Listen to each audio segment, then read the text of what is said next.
네, 안녕하세요. K부자입니다. 시청하시기 전에 구독과 좋아요, 알람 설정 한 번씩까지 부탁을 드리겠습니다. 네, 오늘은 빅토리아 데이라 롱 위크엔드입니다. 네, 저도 오늘 쉬는 날이라 오늘 좀 편안하게 이제 하고 있는데요. 쉬는 날 근무를 해도 돈을 이제 2.5배 받는 날이어서 뭐 근무를 해도 좋고 또 쉬어도 좋고 뭐 그런 날인 것 같습니다. 날씨가 비가 오고 좀 벌써 좀 싸늘해졌더라고요. 춥더라고요. 어제 뭐 엊그제까지만 해도 엄청 더웠었는데 아직까지는 지금 6월 달이다 보니까 날씨 영향을 좀 많이 받고 있는 것 같아요. 네, 석유 기업 공룡 엑슨모빌도 리튬 생산, 석유 시대의 종언 이게 물음표가 있네요. 보니까 엑슨모빌은 사기업으로는 세계 최대 가스 앤 오일 컴퍼니입니다. 그러니까 아람코라는 사우디아라비아 기업이 있긴 한데 이건 사실 국영 기업, 왕들이 소유하고 있는 기업이다 보니까 그 예외로 치면은 엑슨모빌은 전 세계에서 가장 큰 오일 컴퍼니라고 볼 수가 있는데요. 얘네들이 이 리튬을 공식적으로 생산한다고 합니다. 리튬은 결국 그 전기차 배터리를 만드는 광물인데, 그죠? 그래서 아칸소에서 12만 에이커의 매장지에 시추권을 확보를 했다고 합니다. 그래서 이게 과연 정말 석유의 종원인가라고 볼 때, 제가 볼 때는 제 생각입니다. 저는 이제 알버타주에 있다 보니까 옛날에 있을 때 그 석유 기업에 관련된 공부를 사실은 신문들을 이제 많이 읽었죠. 거기서 여러 가지 의견을 봤을 때 이제 워낙 이제 가스 앤 오일 컴퍼니들이 돈이 많아요. 전통적인 기업이었고 지금까지 살아남은 이런 기업들은 막 30년, 40년, 50년 된 기업들이 굉장히 많거든요. 그러다 보니까 인프라나 기업 크기나 그러니까 얘네들은 늘 가스 앤 오일을 시추하다 보니까 다른 광물도 시추하는 게 어려운 일은 아니더라고요. 보니까 저도 몰랐는데 저도 이제 옛날에 그 테넌트를 받은 사람이 그 토론토 대학교의 지리과를 나온 사람인 거예요. 그래서 지리과 출신이 이런 가스 앤 오일 왜 들어가지? 그랬더니 이제 어떤 뭐 저는 자세히 모릅니다만 광물이 어디 있는지 이제 그런 걸 조사를 해가지고 연구를 하는 연구원들이었던 거죠.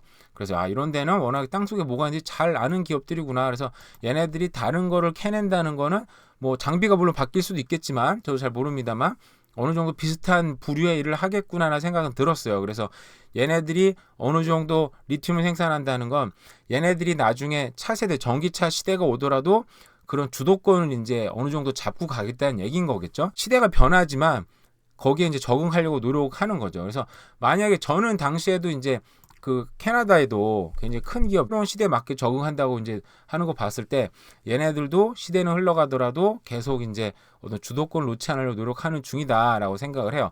그래서 근데 하나 중요한 거는 이런 가스 앤 오일 컴퍼니들이 저렇게 변신을 시도를 할 때 이제 그 기업이 옛날만큼 이제 장악력이 있느냐 없느냐가 중요하긴 하겠죠. 옛날 오일 시대 때처럼 장악력이 있느냐 없느냐 옛날 같지 않지 않을까 생각이 들어요. 그래서 아마 저런 것들도 부동산에 영향을 어느 정도 미치지 않을까라고 개인적으로 생각을 합니다. 왜냐면 미국 같은 경우도 옛날에 빅테크 기업들이 완전 전성기 때 뭐런 샌프란시스코라든지 시애틀이라든지 이런 데 집값이 엄청나게 비싼데 여기가 다른 주에 비해서 지금 10% 20% 지금 떨어지고 있는 상태입니다. 특히 샌프란시스코는 상업용 부동산 같은 경우 지금 큰 난리가 났죠. 막 80% 떨어졌다는 기사도 크게 나기도 했었었는데 그 반면에 전통적인 기업들, 뭐 공장 지역, 러스트벨트라고 했던 지역들은 지금 굉장히 많이 오르고 있고요. 그리고 동부적인 도시들은 지금 상당히 다시 또 집값이 상승을 하는 중입니다. 저는 그래서 이런 거 저는 사실은 캘거리에서 오일 가격이 완전히 정말 소위 말하는 크러쉬를 했을 때 캘거리에도 집값도 완전히 그때 초토화를 맞았거든요. 굉장히 많은 하락을 했었었는데 그걸 경험하다 보니까 저런 기업들이 사람을 고용하고 뭐 투자를 하는 게 그 지역에 그러니까 그 지역에 굉장히 큰 대도시라서 다른 기업들이 많이 있으면 상관이 없는데 뭐 캘거리나 에드먼튼 같은 경우에는 대부분 주력 기업들이 아직도 가스 앤 오일 컴퍼니들이 많아요. 만약에 쟤네들이 옛날 같은 장악력을 보여주지 않는다 그러면 그 도시도 이제 옛날 같지는 않겠다라는 생각이 많이 들긴 합니다. 개인적으로 아주 개인적으로 생각하는 부분이라 근데 그럼에도 불구하고 캘거리는 많은 이민자들이 들어가고 있어요. 그래서 지금 다른 지역보다 훨씬 더 렌트비 비싸는 상황인 거죠. 그래서 저는 제 생각에는 캘거리나 에드먼튼 투자할 때는 시세 차익보다는 그 월세 투자 위주로 들어가는 거죠. 다른 지역 밴쿠버 같은 경우는 월세 계산해 보면 막 2.5%잘 나오는 데가 막 3.8%막 이래요. 그러니까 그 싸움인데 알버타 같은 경우는 시세를 만약에 시세대로 뭐 어느 정도 렌트를 받는다 그러면 뭐 4.5%, 뭐 5.5% 이렇게 나오거든요. 그러니까 어떻게 보면 거의 2배 정도 나오는 거잖아요. 그러니까 아예 맘먹고 들어갈 때부터 월세 투자로 들어가서 추후에 혹자도 경기가 좋아서 상승이 난다면 감사하게 이제 받는 거고, 애초에 그런 생각의 어떤 투자를, 밴쿠버 지역은 월세보다는 시세 차익 투자, 그리고 캘거리나 알버타주 같은 경우는 월세 투자 형식으로 들어가는 게 방향성이 맞지 않나라는 생각이 일단은 듭니다. 일단은 리튬은 그래서 하얀 석유로 불리고요. 이게 지금 그 인도네시아 같은 경우도 해외 수출을 금지시켰고, 전기차 에너지원이기 때문에 핵심 소재다 보니까 리튬 전쟁이 지금 시작되고 있지 않나라는 생각은 듭니다. 캐나다 중앙은행 금리를 다시 인상해야 된다.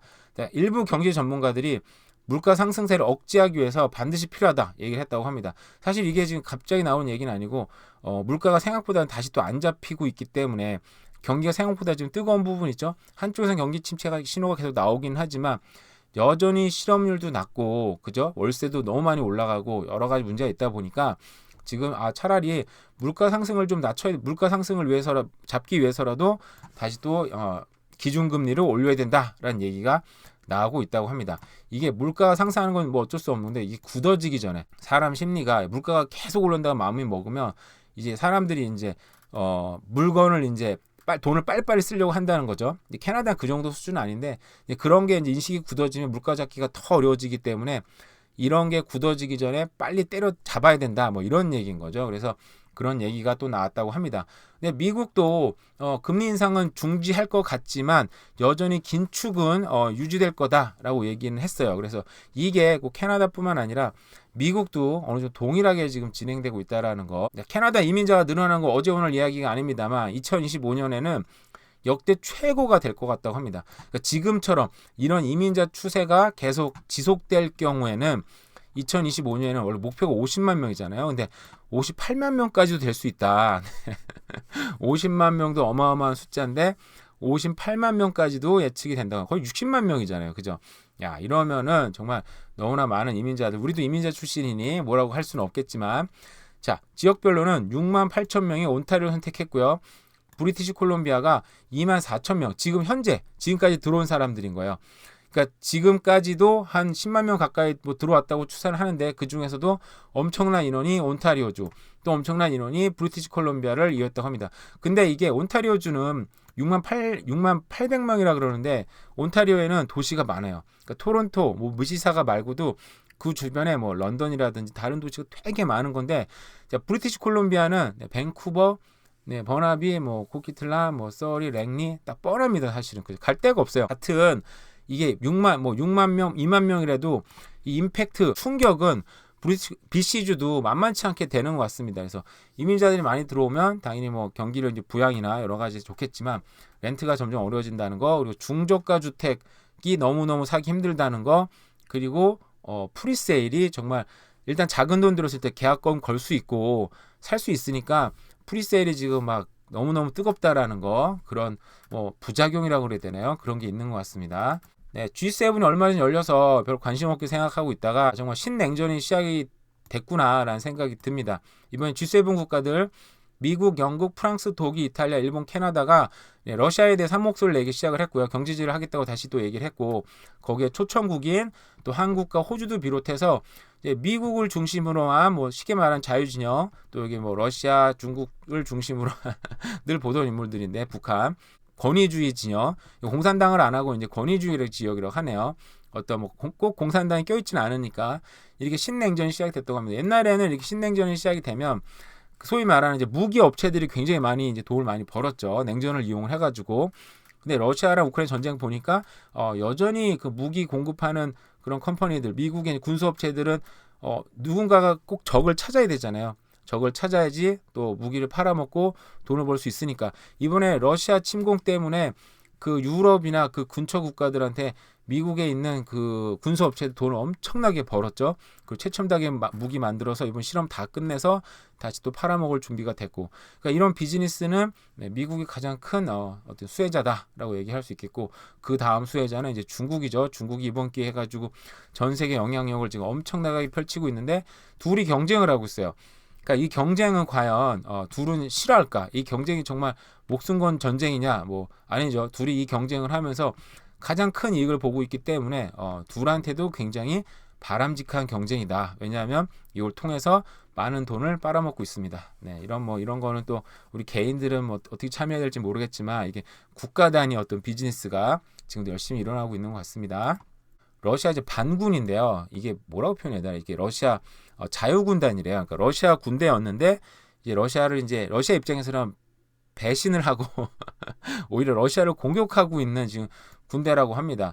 이게 보니까 지도 여기 좀 나와 있는데 그라이로본이라는데 여기에 지금 핵 시설이 있대요.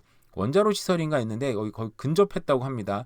근데 여기에 보면은 이제 그 작은 반군이다 보니까 뭐 탱크 2대, 장갑차 10대 어떻게 보면 이제 그 수색 중대 수준인 거죠. 제가 볼 때는 한 중대 수준인 건데 여기에 이제 국경 전쟁을 치르느라 다른 데 집중하다 보니까 수비대가 없나 봐요. 그래서 엄청난 지역을 지금 진군에 들어가면서 프라이 로버를 좀 해방시키겠다 뭐 그런 식으로 진행하고 있대요. 사실은 제가 볼 땐 큰 영향은 없지만 이제 언론에 크게 보도가 되니까 러시아가 좀 자존심 많이 상하지 않았나라는 생각이 들기도 하고 어쨌든 러시아 전쟁은 생각보다 지금 질질 끌리고 있습니다. 서로 간에 이익이 맞닿을 때가 되면 또 끝낸다고 생각이 들지만 아직까지는 또 여건이 안 좋은 것 같아요. 네, 이상으로 또 대략 살펴본 경제 뉴스 또 전 세계 뉴스였습니다. 오늘 하루도 잘 보내세요. 감사합니다.